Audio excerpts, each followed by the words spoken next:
And another one just bites the dust. Whew. Okay, so this week's chapter of One Piece. God, I loved it. Just loved it. I mean, it continues the great pattern it's been following with defeating, a lot of the Don Quixote family members and giving a moment to side characters their time to shine. The Straw Hats aren't the only ones in the world that are amazing and just incredibly strong. There are hundreds, millions of characters in the world of One Piece that are just as amazing if you just gave them the opportunity. And Ichiro Oda is finally giving that opportunity to all these characters in Dressrosa, and God, I just love it. Anyway, it starts off, continuing from last chapter with Sai defeating Lao Ji and Zoro. Zoro of all people saying, "That was an incredible technique. You are incredibly strong. I will remember you, Hoppo Navy."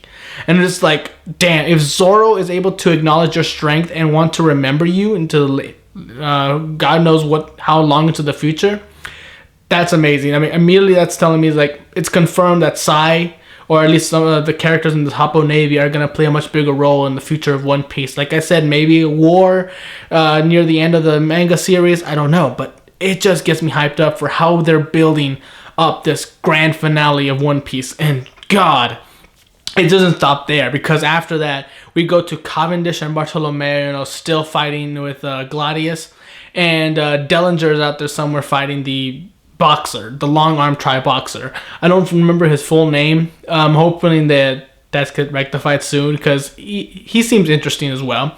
But anyway, Gladius is about to blow up the whole area, killing his soldiers as well. Cavendish is stealing, and Bartolomeo is like, "Open up, damn it, let me in through the barrier." And Bartolomeo, of course, is like, "Yeah, you'll be fine. I mean, this is One Piece. We survive crazy shit all the time." It's like, "Let me in." And I like the interaction between these two, because their personalities and just their incredible strength, at the same time their interactions with each other, is very reminiscent of those Straw Hats. How they interact. There are times where they fight each other. There are times they're not so nonchalant about each other's being in danger, but it just there's still that incredible charm and magic that the Straw Hats have brought us, even when they're not the focus of the chapter. That just shows an amazing world, amazing characters. I love it. Anyway, they're still fighting. Bartolomeo is still protecting Robin, who's trying to get up to Diamante, who's fighting Kiros. And Diamante apparently turned the entire flower field into like a flag, so it's constantly waving. So it's gonna be very difficult, especially for Kiros with only one leg. But he's still out there. He's still kicking ass. He's still blocking all of Diamante's attacks and protecting Rebecca. Now Rebecca seems to be interested in helping her father, fighting alongside of him. But Kiros is saying, now that I'm back to my human form, I can, make up for my failure of, not protecting Scarlet and not stopping her death. So I'm going to make up for it by never allowing Rebecca to raise a sword in her life ever again. I'm not going to force my daughter to ever fight again, because that's not her responsibility. It shouldn't be her responsibility. She's still a 16-year-old girl. I can't have her bearing, the burden of protecting her family, protecting her country, protecting everything by herself. Now that I'm here, allow me to take that burden away from you now. And it's great. I mean, this familial bond that these two have now is just amazing, so heartfelt, and I love it. I mean, at the same time, thinking like, why not let Rebecca fight? Redeem herself from all the crying and inaction she's been doing in the Colosseum and all that. But at the same time, I understand a father doesn't want their children getting involved in a war like this, especially when they don't think they're ready to, stand up to the plate. I mean, if you were in this middle of a big battle, would you want your 16-year-old, your 15-year-old, no matter how much you trained them, getting involved in something this large, this grand? Like, no, you wouldn't want them to. So it makes sense in that way. But anyway, we're gonna have to wait for that fight to finish. Anyway, while Bartolomeo is protecting Robin, he gets all hyped up because Robin thanked him and even gave him a wink. Now, I don't know if that was just a basic wink or something on her eye, but anyway, that got him all hyped. I was like, oh my god, Robin senpai, she She winked at me. I'm so full of excitement and so full of joy. I'm just gonna charge at you. And he's just destroying everything. And even Cavendish is like, dude, I'm right here too. But like I said, you know, that's the kind of charm I always loved about One Piece and all the characters, not just Straw Hats, but everyone. Anyway, they're still fighting. While Dellinger's out there, you know, he's fighting against the long-armed tri-boxer, and all of a sudden, you know, he tears off his hat, and then his teeth apparently were false. These false teeth just start popping out, and you see that he has these shark teeth, similar to Arlong. And I'm thinking, it's like, well, they didn't mention he's a half fish man, so, you know, now we finally see where it came from. And I was wondering always about the horns, and I thought maybe it was just like part of his hat, but apparently no, it's part of his skull, because apparently he's the descendant of the fighting fish.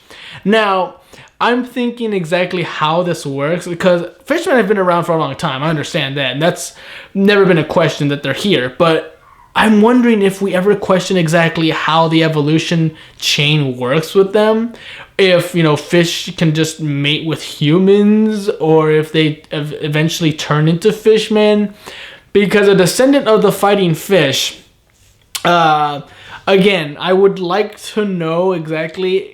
I know maybe it's like thousands of years down the line, but he still, you know, has so many qualities of the fighting fish. But I don't know. Maybe I'm going to want to look too much into it. But again, that's just me.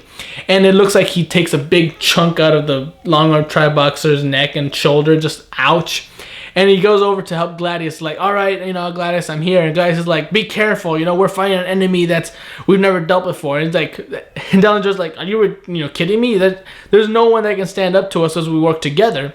And all of a sudden, out of nowhere, he just gets slashed across the chest, and it's Hakuba, Cavendish's multiple personality.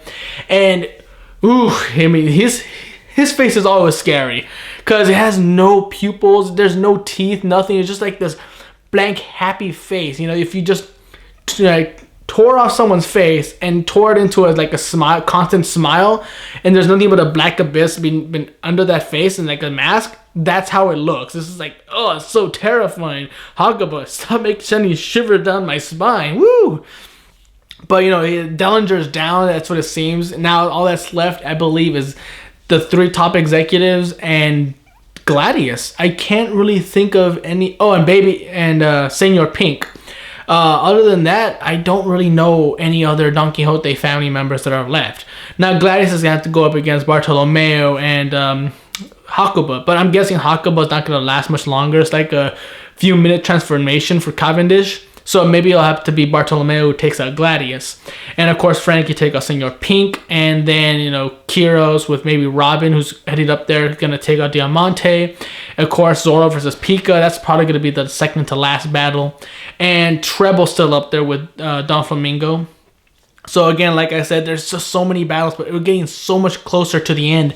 And it's just constant excitement, constant chaos, constant fighting, constant revelations. And it's just moments of just amazing hype, and that's the only way you can describe these recent chapters of One Piece. Amazing hype, and they're just constantly building on top of each other and waiting for I'm hoping an enormous climax that's gonna lead to a future, you know, telling of the story near the end of the series. But like I said, these last few chapters have been just constantly amazing. I can't say anymore. I guess I've been repeating myself so much for this chapter, but I can't help it. It's just amazing. Hopefully, you know, the next one is just as great. We're gonna finish off a fight with Gladius, Diamante, and Pika. But you know, if these last few chapters have been any testament to what's gonna happen in the future, I can't wait. I just can't. Till then, I'm Tony Dragon. Bye-bye.